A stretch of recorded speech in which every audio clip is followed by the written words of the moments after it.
നമ്മൾ പല കാര്യത്തിനും ഡിഗ്രി എടുക്കും, ഹിസ്റ്ററിയിലെടുക്കും, അതുപോലെ തന്നെ ഇംഗ്ലീഷിൽ ബിരുദാനന്തര ബിരുദം എടുക്കും. അതുപോലെ തന്നെ ഈ പ്രാക്കിൽ ഒരുപാട് PhD ഒക്കെ എടുത്ത ആൾക്കാരുണ്ട്, അതാണ് പ്രാക്കോളജിസ്റ്റുകൾ. അപ്പോൾ നമുക്ക് ഒരുപാട് പേരുണ്ട് ഇവിടെയൊക്കെ. ഈ വിമർശകം വന്നിട്ട് ഇന്നേക്ക് 1 വർഷമായിട്ടുണ്ട്. അതിൻ്റെ കാരണം ഞാൻ പിന്നെ പറയാം. എന്തായാലും ഒന്ന് വാട്ടർ സർവീസ് ചെയ്തിട്ട് വരാം.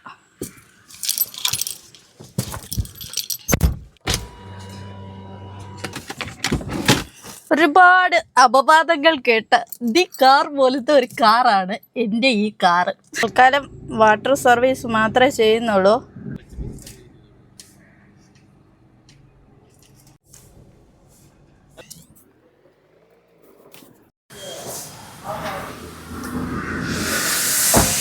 ഉത്രാടത്തിൻ്റെ തലേ ദിവസമാണ് ഞാൻ ഈ കാർ ഇറക്കിയത്. 3-ൻ്റെ അന്ന്, അതായത് തിരുവോണത്തിൻ്റെ അന്ന്. ഒരു ഇല വെട്ടിയത് മാത്രമേ എനിക്ക് ഓർമ്മയുള്ളൂ. പിന്നെ ഞാൻ കാണുന്നത് ഹോസ്പിറ്റലാണ്.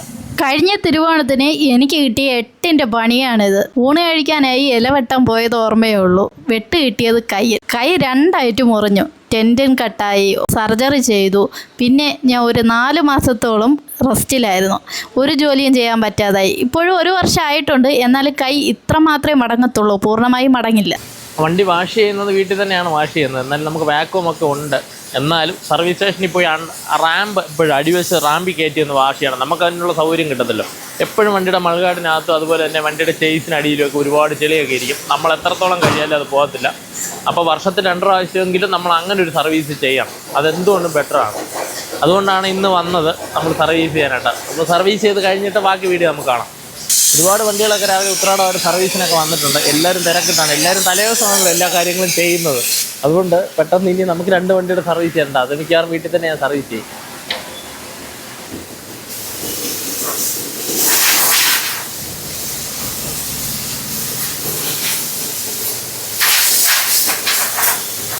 അങ്ങനെ മൊത്തത്തിൽ അടിപൊളിയാക്കിയിട്ടുണ്ട് കേട്ടോ. നല്ല സർവീസാണ്. അവരെ അടിപൊളിയായിട്ട് ചെയ്തിട്ടുണ്ട്. നല്ല നീറ്റായിട്ട്. എൻ്റെ സീറ്റൊക്കെ എല്ലാം മൊത്തം പൊടിയൊക്കെ ആയിരുന്നു, കാരണം കുട്ടികളൊക്കെ കയറി ഇരിക്കുന്നതല്ലേ. അപ്പോൾ അതെല്ലാം നീറ്റായിട്ട് അവർ ചെയ്തിട്ടുണ്ട്. നല്ല അടിപൊളിയായിട്ട്. എയർ ചെക്കിങ് കൂടെ ചെയ്യണം. എന്തായാലും അടിപൊളിയായിട്ട് ചെയ്തിട്ടുണ്ട് കേട്ടോ. ആ പഴയ അന്ന് ഓണത്തിനെടുത്ത് അതേ കണ്ടീഷനിൽ തന്നെ ഇപ്പോഴും ഉണ്ട്.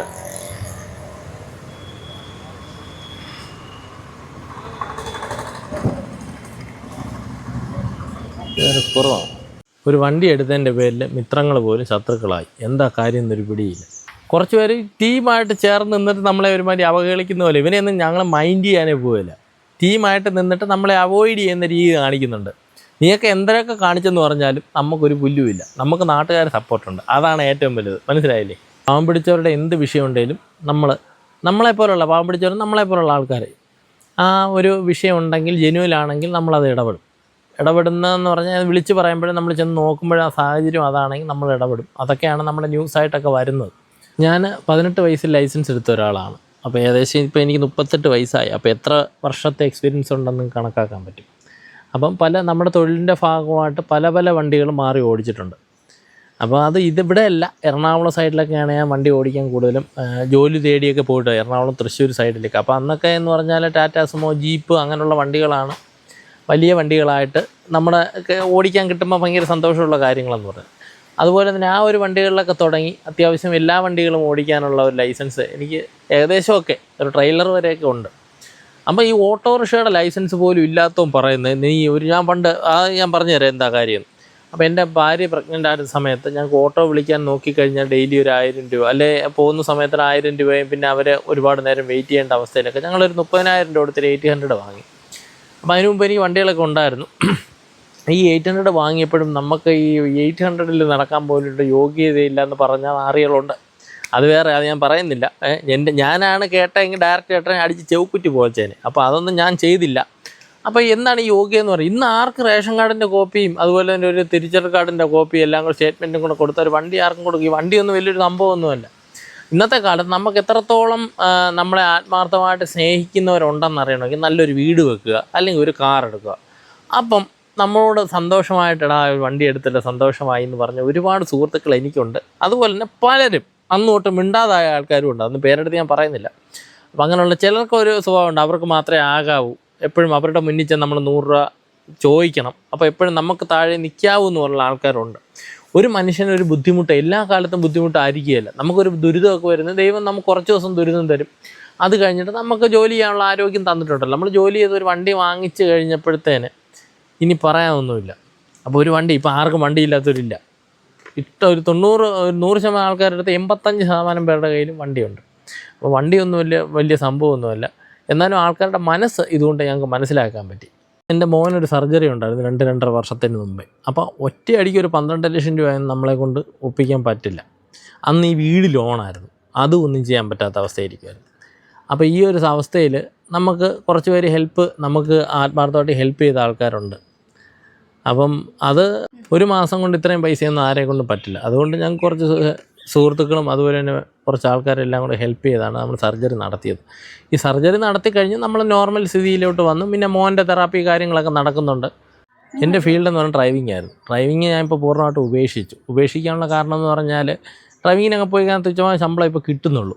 അല്ലെങ്കിൽ അത്രയും ലോങ്ങൊക്കെ ഓടണം. അതിനുള്ള ഇപ്പം വയ്യ, കാരണം മോൻ്റെ കാര്യങ്ങളൊക്കെ നോക്കുന്നുണ്ട്. അതൊരു ബുദ്ധിമുട്ടാണ്. അപ്പം എപ്പോഴും ഇവിടെ നിന്നുകൊണ്ട് ചെയ്യാൻ പറ്റുന്ന ജോലി എനിക്ക് ചെയ്യാൻ പറ്റുള്ളൂ.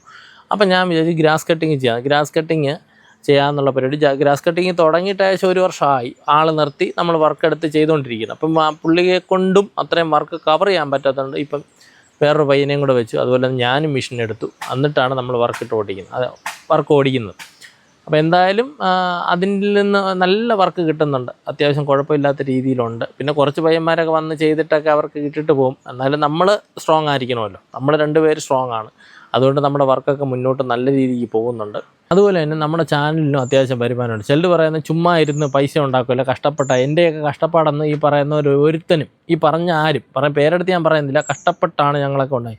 എൻ്റെ കഷ്ടപ്പാട് ഇവനൊന്നും മുന്ന് 10 മിനിറ്റ് വെയിലത്ത് നിൽക്കുകയില്ല. 10 മിനിറ്റ്. ഞങ്ങൾ രാവിലെ 6 മണിക്ക് സ്റ്റാർട്ട് ചെയ്ത് ചിലപ്പം കഴിക്കാൻ പൈസ ഉണ്ട്. ഈ പൈസ ഉണ്ടായിട്ട് ഇല്ലാഞ്ഞിട്ട് കഴിക്കാത്തതല്ല, കഴിക്കാൻ ചിലപ്പോൾ സമയം കിട്ടുകയില്ല. അത്രയ്ക്ക് വർക്കായിരിക്കും. ഞങ്ങൾ ഗ്രൗണ്ടിലൊക്കെ ഇറങ്ങി രാവിലെ 6 മണിക്ക് സൂര്യൻ ഉദിക്കുമ്പോൾ മുതൽ സൂര്യൻ അസ്തമിക്കും വരെ ഈ മെഷീൻ തൂക്കി ഞങ്ങൾ പണി ചെയ്യും. അതാണ് കഷ്ടപ്പാടെന്ന് പറഞ്ഞത്.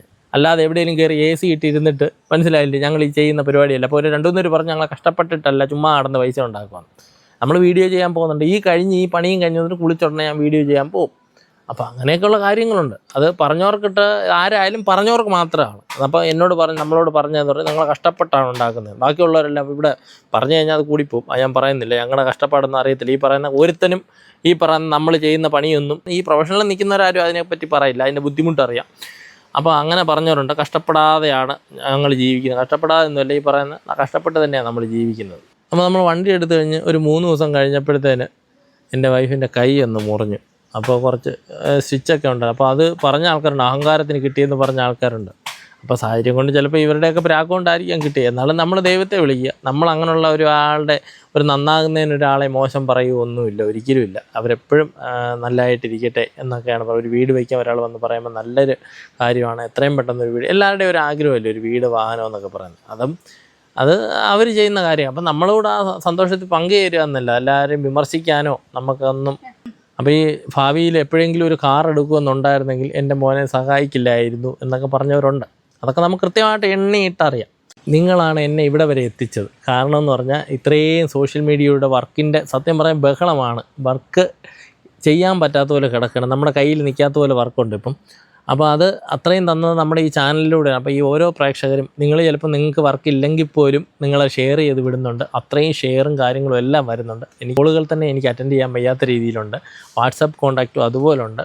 അപ്പോൾ എന്തായാലും ഈ ഒരു വീഡിയോ ചെയ്തതിന് ശേഷം ഒരു 10-800 കസ്റ്റമറെ കിട്ടിയെന്ന് തോന്നുന്നു കേട്ടോ. എല്ലാം ഒന്നും ചെയ്യാൻ പറ്റില്ല. അവരൊക്കെ പിന്നീട് ആളെയൊക്കെ വിളിച്ച് ചെയ്തെങ്കിൽ എപ്പോഴെങ്കിലും വന്നൊന്ന് ചെയ്ത് കൊടുക്കണേ എന്ന് പറഞ്ഞ് സാവകാശം തന്നവരുമുണ്ട്. പിന്നെ ഓണത്തിനടുപ്പിച്ച് ഞങ്ങൾ ഇന്നലെ കൊണ്ട് വർക്കൊക്കെ നിർത്തി. എന്നിട്ട് ഇന്ന് രാവിലെയും വിളിച്ചവരുണ്ട് ചെയ്യാമോ എന്ന്. പക്ഷേ എൻ്റെ വീട്ടിലെ വർക്ക് കണ്ടില്ലേ, ഞാൻ ഇന്നാണ് ചെയ്തത്. എൻ്റെ വീടിൻ്റെ മുറ്റമൊക്കെ ഞാൻ ഇന്നാണ് ചെയ്തത്. എനിക്ക് നേരം കിട്ടിയില്ല. അതുകൊണ്ടാണ് ഇന്ന് വർക്കിന് ഇറങ്ങാത്ത വെളിയിലോട്ട്. കാരണം ആരും അങ്ങനെ വീട്ടിലെ കാര്യങ്ങൾ നോക്കണ്ടേ. വർക്കിന് ഇറങ്ങിക്കഴിഞ്ഞാൽ 6 മണി കഴിയും നിർത്തണമെങ്കിൽ. അപ്പോൾ ഒരുപാട് പേര് നമ്മളെ കഴിഞ്ഞ പ്രാവശ്യമൊക്കെ പ്രാഗിയായിരുന്നു.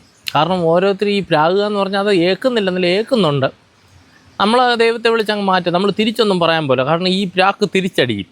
ആ സമയം ചിലപ്പോൾ അവർക്ക് താങ്ങാൻ പറ്റില്ല. പിന്നെ രണ്ടാമത്തെ കാര്യം, ഈ പ്രാകാൻ വേണ്ടി കുറച്ച് ആൾക്കാരുണ്ട്. നമ്മൾ പല കാര്യത്തിനും ഡിഗ്രി എടുക്കും, ഹിസ്റ്ററിയിലെടുക്കും, അതുപോലെ തന്നെ ഇംഗ്ലീഷിൽ ബിരുദാനന്തര ബിരുദം എടുക്കും.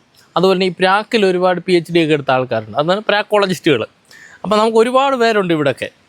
എന്ത് കണ്ടാലും വിമർശിക്കും, ഒരു നല്ല കാര്യം പറഞ്ഞിട്ട് അയ്യോ വേണ്ടായിരുന്നു, അയ്യോ വേണ്ട, ഇത് എടുക്കണ്ടായിരുന്നു, അത് ബുദ്ധിമുട്ടാണ്, അത് വിജയിക്കത്തില്ല, ഇങ്ങനെയൊക്കെ പറയുന്ന കുറച്ച് പ്രാക്കോളജിസ്റ്റുകളുണ്ട്. പ്രാക്കോളജിസ്റ്റുകൾക്കുള്ള ഒരുപാട് നന്ദി. ഇനിയും പ്രാകണം. ഇങ്ങനെ പ്രാകും തോറും നമുക്ക് പ്രചോദനം കൂടിക്കൊണ്ടിരിക്കും.